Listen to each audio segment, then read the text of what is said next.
बिहार में चुनाव है और आज़ादी के बाद पहली बार ये हुआ है कि जन सुराज के आने के बाद कहीं पर स्वास्थ्य मंत्री को दौड़ाया जा रहा है तो कहीं पे ग्रामीण विकास मंत्री को।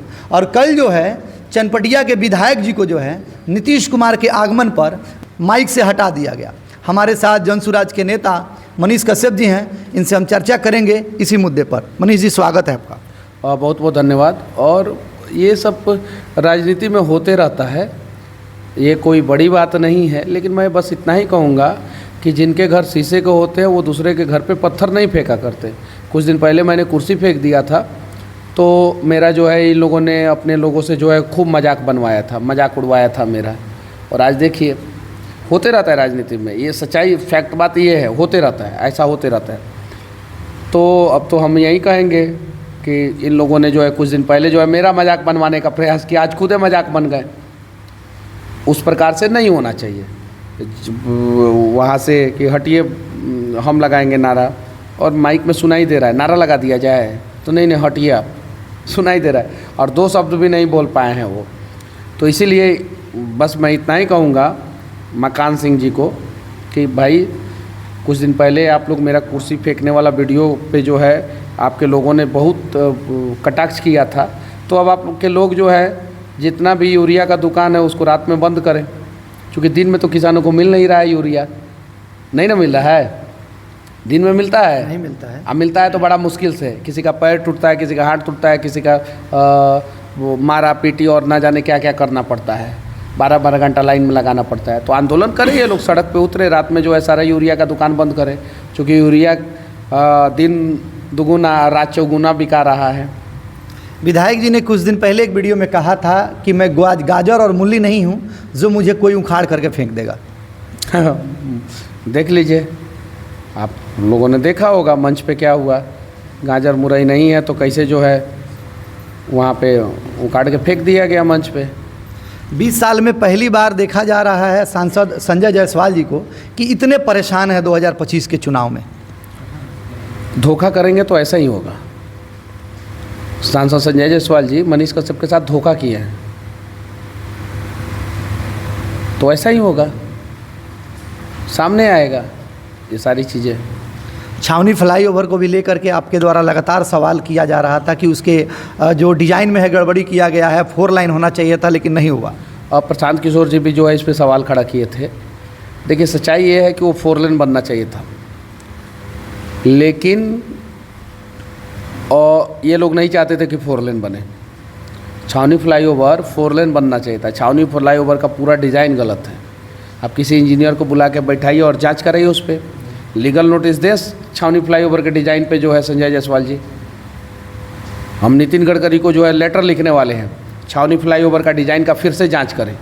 हम कल लेटर लिखेंगे कल कि छावनी फ्लाईओवर में जो गड़बड़ियाँ हुई है उस पर जाँच बैठाई जाए कि छावनी फ्लाईओवर जो है वो उस तय मानक को जो है फुलफिल नहीं करता है जिस मानक पे जो है उसे बनना चाहिए था।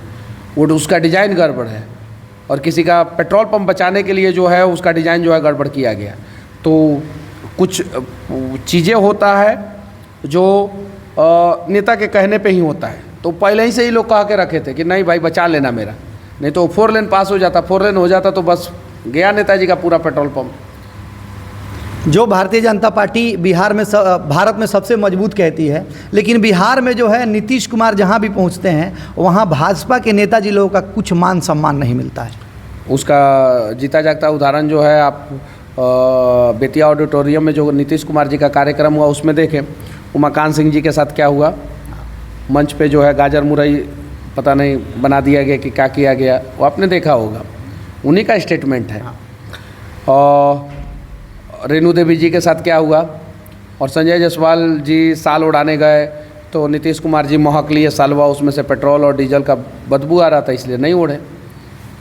तो होते रहता है, अक्सर होते रहता है। जनता जो है इस बार जो है मूड बना लिया है, जनसुराज की सरकार जनता लाएगी, और इसीलिए इन लोगों के अंदर बेचैनी है, और सबके अंदर पक्ष और विपक्ष दोनों के अंदर बेचैनी है कि ये तीसरी पार्टी इतना दमदार तरीके से जो है बिहार में जो है कैसे जो है आ सकती है, इसलिए वो लोग डरे हुए हैं। अशोक चौधरी पर जो 210 करोड़ का घोटाला सामने आया है, प्रशांत किशोर जी ने लाया है। कल या परसों देखा गया अशोक चौधरी जो हैं मंदिर में बैठ के झाल बजा रहे हैं। उस पर बहुत सारे लोग ये कह रहे हैं कि बस ये महादेव से कह रहे हैं कि अब की बार बचा लीजिए प्रशांत जी से। राम नाम जपना पराय माला अपना, अशोक चौधरी जी का यही है, तो बजाने दीजिए झाल। अब झाले बजाएंगे। 58 साल की उम्र में, 57 साल की उम्र में जो है प्रोफेसर बने। भाई ऐसा कौन बनता है 57-58 साल की उम्र में?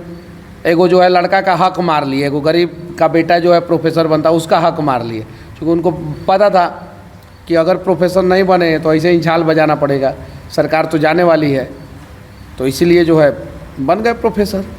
आप चनपटिया विधानसभा में लगातार घूम रहे हैं, हर गांव तक जा रहे हैं, लोगों का हम देख रहे हैं काफ़ी ज़्यादा आपको समर्थन मिल रहा है। क्या कहिएगा चनपटिया की जनता के लिए? और देखिए, मैं जब सभा करता हूँ, रैली करता हूँ, तो बहुत सारे लोग रोने लगते हैं, बहुत सारी महिलाएं रोने लगती हैं। बहुत सारे जगहों पे मैं जाता हूँ, घरों में जाता हूँ, तो महिलाएं अपना दुख और दर्द जब बताती है तो हम लोगों के आंखों में आंसू आ जाता है। समस्याएं विकट है और समस्याओं का समाधान होना चाहिए। और जो मेरे विरोधी हैं वो भी जानते हैं कि मनीषवा कुछ ना कुछ अच्छा ज़रूर करेगा, जानते हैं। और जानते हैं कि मनीषवा का आने का मतलब है कि बहुत सारे भ्रष्ट और निकम्मे नेताओं का खटिया खड़ा हो जाएगा। मैं चनपटिया में काम करूंगा तो असर लौरिया में भी होगा, बेतिया में भी होगा, आसपास के विधानसभा क्षेत्र में भी होगा और बिहार के अलग अलग विधानसभा क्षेत्र में भी होगा। तो इसलिए बहुत सारे नेता मुझे रोकने का प्रयास भी करेंगे। इन सब चीज़ों के बीच में रास्ता बनाना है। चनपटिया का मुद्दा जो है वो सदन में जब मैं रखूँगा तो पूरा देश सुनेगा। चनपटिया के लोगों का आवाज़ बनना है, बिहार के लोगों का आवाज़। साथ जन स्वराज के युवा नेता मनीष कश्यप जी हैं और जो भी मैंने इनसे सवाल किया वो सारे सवालों का इन्होंने सही सही जवाब दिया। आप जो है मनीष कश्यप जी के बारे में एक कमेंट करके ज़रूर बताइएगा।